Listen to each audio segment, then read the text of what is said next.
Hi, I'm Robert Estrin, and you're watching LivingPianos.com. There's two questions today. How fast is Allegro, and how loud is Forte? You ever see those metronomes that on the back of them, they give you all the times for andante, adagio, Allegro, presto, and there's a handy guide. But then you look at the handy guide and you go, what the heck? Allegro's from like 80 to 120? How do you know where it is on there? And so you think you're shortchanged because you just want to know how fast is Allegro? Is this Allegro?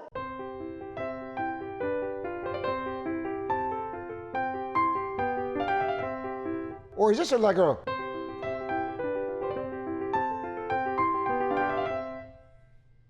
And the same thing with Forte. What's Forte? Is this Forte? Or is this Forte?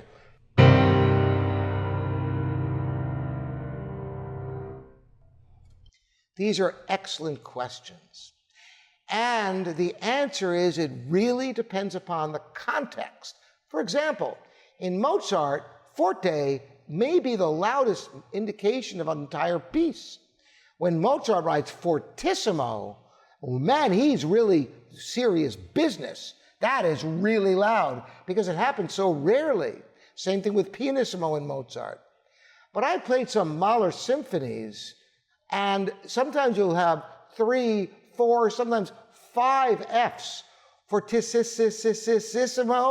I mean, so when you see a Forte in Mahler, you got to take it with a grain of salt, right? There's such a range and so many different levels of loud, louder, loudest. So the other thing is, there's so much to consider with the acoustics of the room, the sound of the instrument you're playing, not just in regards to volume, but in speed. How you articulate can make something sound faster or slower. That same Mozart C major K545 sonata that I demonstrated earlier, if you play it like this, it might sound slower, even playing at the same tempo. I'm going to play very legato.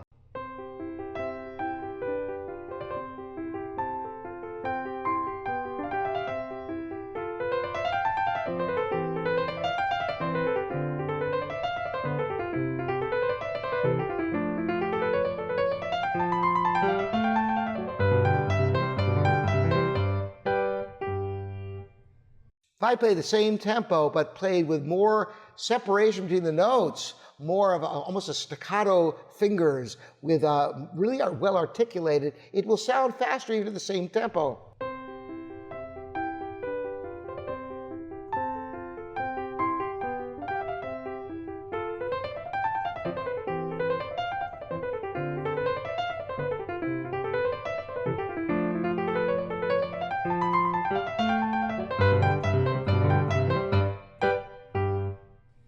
So Allegro isn't just a speed, it's a mood, as is presto, vivace, lively, andante, a relaxed, almost like walking. These are not just tempo or speeds, they have to do with the mood and character of the piece you're playing.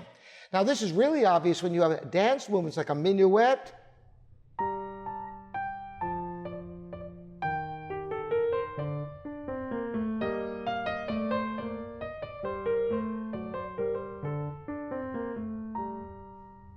or a waltz,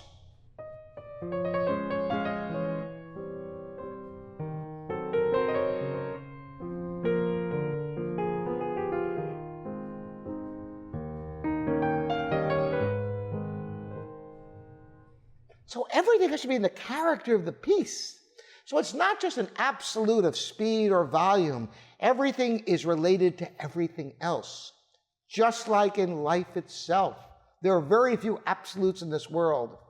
There are some, absolutely. But in music, most things are relational. So listen to how loud the loudest part of your piece is and the softest part, and then you can come up with an architecture that makes the piece work, to make sense of the dynamic scheme, and find tempi that work for the mood that you're trying to create in your music. And that's the answer of how fast is Allegro, how loud is Forte? It depends upon the piece and what you're trying to create with it. So be open with your mind and think about what you're trying to achieve with every piece you're playing. Thanks so much for joining me, and I really appreciate the comments. I can't answer all of them, but I make every effort to go through emails for you. So keep them coming in. It gives fuel for more video topics. We'll see you next time. Thanks so much for joining me here at livingpianos.com. Again, I'm Robert Estrin.